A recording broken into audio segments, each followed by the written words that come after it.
Peter Lynch, the legendary manager of Fidelity's Magellan Fund, is remembered not only for his extraordinary returns, but also for his ability to make investing relatable to everyday people.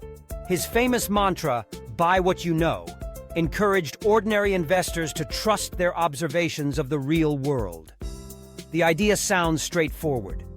If you notice that your favorite store is always full, or if a product you and your friends love seems to be spreading like wildfire, perhaps that company's stock deserves a closer look. Lynch believed that investors didn't need Wall Street's approval or complex models to find good opportunities. Instead, they could rely on their day-to-day experiences, which often gave them an early advantage before analysts caught on. In the 1980s and early 1990s, this advice resonated strongly. Information was not as widely available, and professional investors didn't dominate every niche of the market. A teacher, a nurse, or a small business owner might have spotted promising companies simply by being attentive consumers. This democratization of investing is what made Lynch's philosophy so appealing and so empowering. Let's start with the positive side. First, it lowers the barrier to entry. Many people feel that investing is too complex, that you need a finance degree or access to insider data to stand a chance. Buy what you know dismantles that fear. It says, you already have useful knowledge. Every time you shop, dine, or stream a TV show, you're collecting insights that Wall Street may not yet fully appreciate. Second, it encourages observation and engagement. Instead of treating the stock market as an abstract casino, Lynch's advice turns it into something grounded in your life. When you notice a product gaining traction in your neighborhood, that's a potential signal. The philosophy cultivates an investor's curiosity and attentiveness. Third, it worked particularly well in Lynch's time. During the 1980s, big institutional investors didn't monitor every corner of the economy with today's precision. A busy Gap store, a suddenly popular restaurant chain, or a new consumer product could fly under the radar. Ordinary investors could actually act before Wall Street and profit. And finally, the philosophy creates a sense of ownership. If you invest in a company whose products you use and love, you are more likely to follow its performance, understand its market, and stay committed through ups and downs. There's a psychological benefit in familiarity. But let's challenge this wisdom. What happens when buy what you know blinds you instead of guiding you? Bias creeps in. Psychologists call it confirmation bias. You see what you want to see, and you ignore warning signs. You like Starbucks coffee, so you assume Starbucks stock must be a safe bet. Yet the price of a latte doesn't tell you whether the company is overvalued, burdened with debt, or facing new competition. Consumer knowledge is not financial knowledge. Just because you know a product is fun, trendy, or high quality doesn't mean the company makes money from it.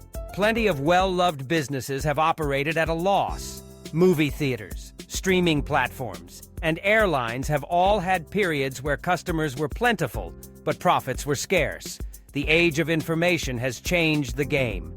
In Lynch's era, being an early adopter of a product could genuinely give you an edge. Today, that edge has shrunk. Financial reports, analyst reviews, consumer data, everything is instantly available. The moment a product goes viral on TikTok, hedge funds and algorithms are already trading on it. Familiarity can create overexposure. Most people know Apple, Amazon, or Netflix. But precisely because everyone knows them, these companies are often heavily priced into the market. Buying simply because you know the brand may mean you're buying late, after the big gains are gone. So let's flip the script. What if you don't buy what you know? Buy what you don't know yet. Warren Buffett speaks of the circle of competence. Stay within it, he says, but expand it through learning. If you only invest in the companies you consume daily, you'll miss entire sectors: renewable energy, semiconductor manufacturing, biotechnology, artificial intelligence. These are industries where your personal consumer experience may tell you little, but the growth potential is massive. The lesson? Don't shy away from the unfamiliar. Study it, understand it, and then invest wisely. Buy what others ignore. Lynch's philosophy emphasizes the obvious: brands you and your neighbors already use. But big opportunities often hide in the boring, the unglamorous. Think of railroads, logistics firms, or agricultural technology. They may not appear in your daily consumer life, but they power entire economies. Smart investors know that hidden value often lies where public attention is absent. Buy what contradicts your personal taste. Sometimes the best investments are in companies you don't personally love. Maybe you never eat fast food, but McDonald's still sells billions of burgers. Maybe you don't binge-watch Netflix, but millions of others do. Investing is not about your taste. It's about the market's collective behavior. Separating personal preference from financial reality is crucial. Let's test the philosophy against real history, the success stories. Apple is the classic buy what you know stock. In the early 2000s, consumers who noticed the popularity of iPods and then iPhones had the chance of a lifetime. If they had followed Lynch's advice and invested early, they would have made enormous gains. But even here, success required more than observation. To hold Apple for decades, investors had to believe in its business model, its supply chain mastery, and its ability to innovate.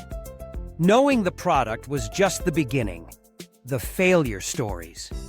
On the other hand, consider Sears. For decades, it was America's department store. Everyone knew it, everyone shopped there. And yet, as retail shifted online and competition grew, Sears collapsed. Familiarity blinded investors to structural decline. The same with Blockbuster, once the king of Friday nights, or BlackBerry, the must-have phone of professionals. Consumers loved them.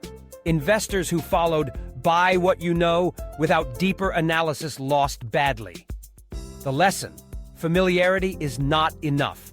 Without critical thinking and financial analysis, it can lead to disaster. For audiences today, especially those between 18 and 60 who watch content on YouTube, this discussion isn't just about investing, it's about critical thinking in life. Buy what you know teaches us to trust our instincts, but the critique teaches us not to trust them blindly. Both lessons matter. Imagine asking, if Peter Lynch were investing in 2025, in a world of TikTok trends, AI hype, and meme stocks, would he still say, buy what you know? Probably not in the same way. He might say, start with what you know, but verify with data. Question your biases, and dare to look beyond the obvious. This kind of reversal, taking a beloved quote and turning it upside down, is exactly what captures attention on platforms like YouTube. It makes viewers rethink old wisdom. It combines logic with surprise.